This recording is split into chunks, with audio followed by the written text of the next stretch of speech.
আসসালামু আলাইকুম। আশা করি তোমরা ভালো আছো।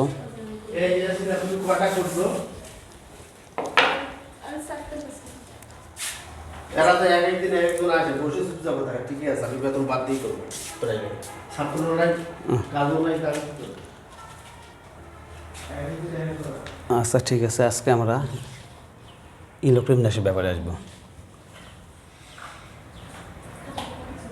ইলেকট্রন বিন্যাস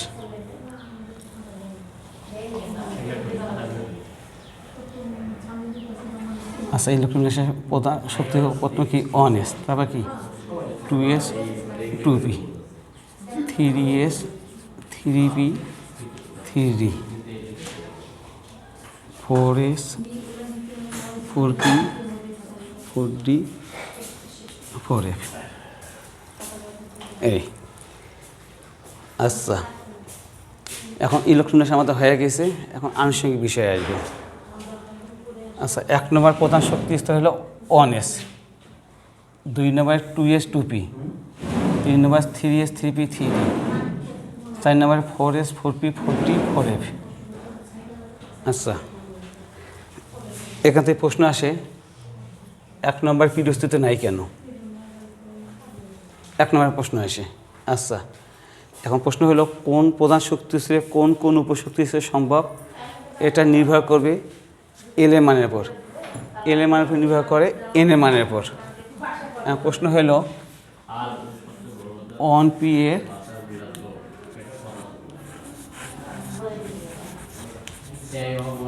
অস্তিত্ব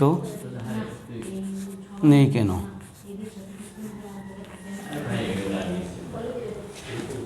এটা একটা প্রশ্ন। আচ্ছা, তাহলে এখন এস সম্ভব না পি সম্ভব ডি সম্ভব নির্ভর করবে এল এর মানের উপর। এল এর মান নির্ভর করে 1 এর মানের উপর। আচ্ছা, এখন এই 1পির ক্ষেত্রে এন এর মান 1, তাহলে আমাকে আগে এন এর মানের সাথে এল এর মান বের করতে হবে, তারপর চিন্তা করতে হবে কি সম্ভব আর কে সম্ভব অসম্ভব। এন সমান সমান 1 হলে এল সমান সমান কি 0, তা এল সমান সমান 0 আসলে কি আসবে এস, কোন s 1s, কিন্তু পির ক্ষেত্রে এল এর মান 1। কিন্তু আমাদের জানা আছে এন এর মান 1 হলে এল এর মান 1 সম্ভব নয়, তাই 1পির কোনো অস্তিত্ব নাই। আবার বলা যায়, কথা হলো 1পির কোনো অস্তিত্ব নাই কেন? তা 1পির ক্ষেত্রে এন এর মান কত 1, এন এর মান 1 হলে এল এর মান কি 0, এল এর মান 0। আচ্ছা, তাই 0 হলে কি সম্ভব এস, এই জন্য পির কোনো অস্তিত্ব নাই। আবার প্রশ্ন হতে পারে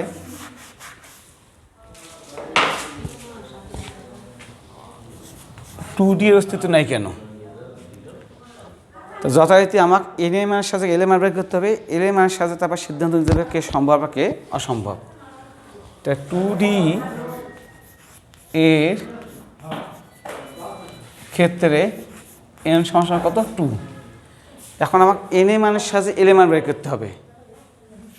এন সমান 2 হলে এর সমান কি আসবে 0 এবং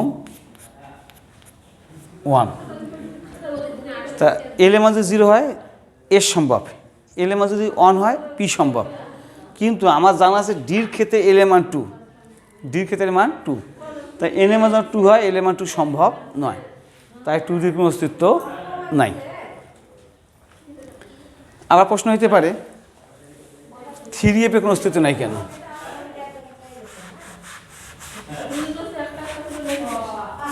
3f এর কোনো অস্তিত্ব নাই কেন? প্রশ্ন হলো 3f এর কোনো অস্তিত্ব নাই কেন?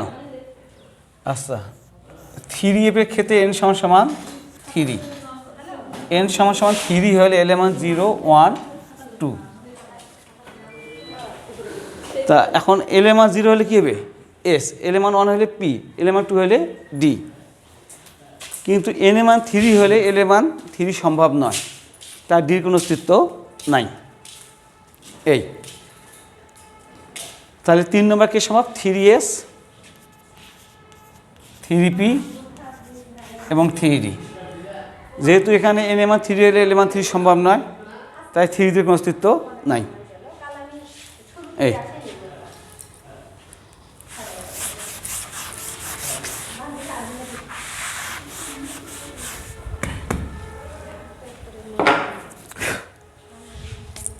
আচ্ছা, এই একটা বিষয় গেল।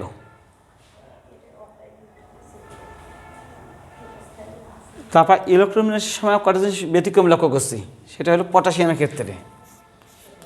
পটাশিয়াম স্বাভাবিক আছে ইলেকট্রোমিনাস কি 1s2 2s2 2p6 3s2 3p6 3d ফাঁকা থাকে 4s2 3d 0। আচ্ছা, এখানে সিরিয়াল মতে 4s1 এখানে সিরিয়াল মতে 3d যাওয়ার কথা, কিন্তু গেল কোথায় 4s। এটা কোন নীতি? আব্বাও নীতি।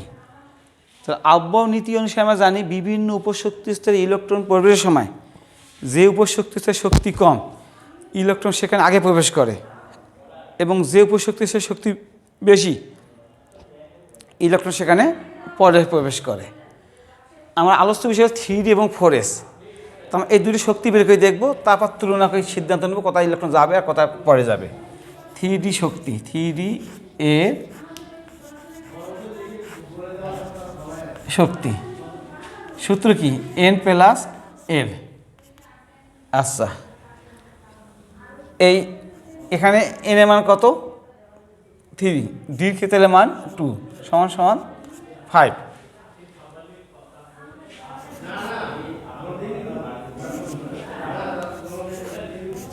ফোর এস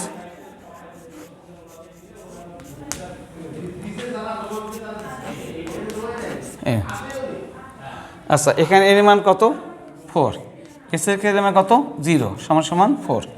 যেহেতু 3d সে 4 শক্তি কম, কি বলা হলো, যেহেতু 3d সে 4 শক্তি কম, তাই এই পটাশিয়াম অনিষ্টম ইলেকট্রনটি 3d উপশক্তি স্তরে না গিয়ে 4s উপশক্তি স্তরে যায়। এই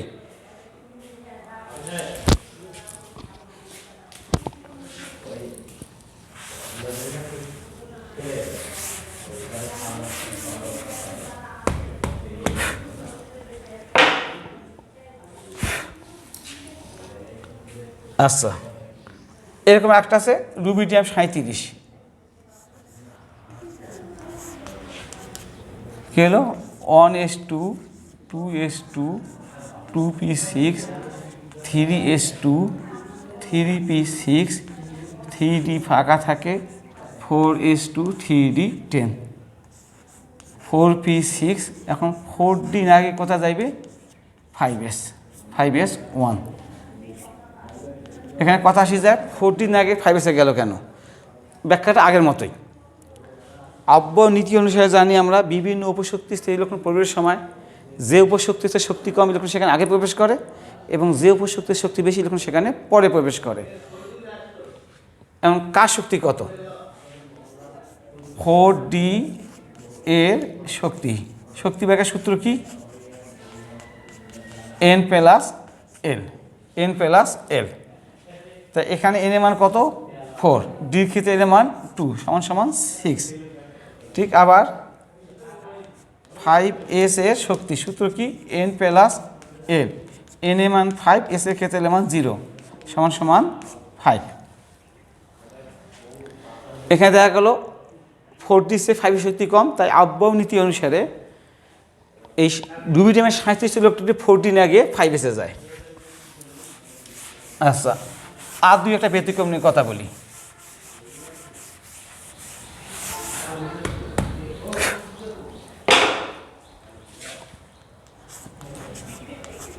chromium 24 1s2 2s2 2p6 3s2 3p6। আচ্ছা, আগে 4s যাওয়ার কথা, তারপর 3d আসবে, এর স্বাভাবিক হওয়ার কথা, কিন্তু এই ইলেকট্রনটা ভুল। কারণ ডি যদি অর্ধপূর্ণ কিংবা পরিপূর্ণ সেটা কম থাকে, ওই অবস্থায় এস থেকে একটা ইলেকট্রন নিজের দিকে টেনে নেবে। এখন আমাকে বুঝতে হবে অর্ধপূর্ণ বলতে কী বোঝায় এবং পরিপূর্ণ বলতে কী বোঝায়। আচ্ছা ডির ইলেকট্রন ধারণ ক্ষমতা যেহেতু 10, ডির যদি 10টা ইলেকট্রন থাকে তাহলে বুঝতে হবে এটা পরিপূর্ণ, আর যদি 5টা থাকে অর্ধপূর্ণ। এই হলো পরিপূর্ণ এবং অর্ধপূর্ণ ব্যাপার। প্রশ্ন হলো অর্ধপূর্ণ চেয়ে একটা কম বলতে কী বোঝায়?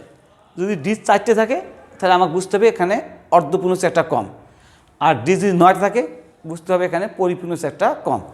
এই অবস্থায় এই ডি অরবিটাল করে কি এস থেকে একটা ইলেকট্রন এসের দিকে টেনে নেয়। তাই ইলেকট্রনটা কী হবে actually 1s2 2s2 2p6 3s2 3p6 3d ফাঁকা থাকে, তখন কি এস থেকে একটা দেবে কী হবে 3d5 4s1 3d5 4s1 এই। আচ্ছা এরকম একটা ব্যতিক্রম আছে কপারের ক্ষেত্রে।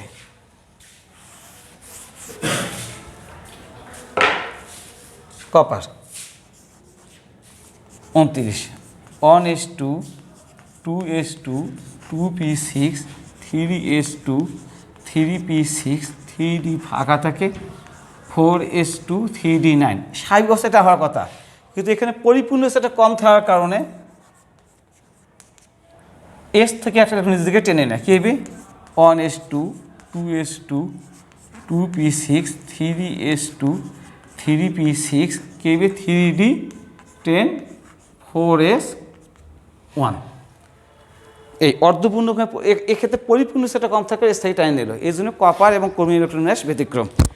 ঠিক আছে, আজকে এই পর্যন্ত, আগামী ক্লাসে দেখাবে ইনশাল্লাহ। সে পর্যন্ত ভালো থাকো।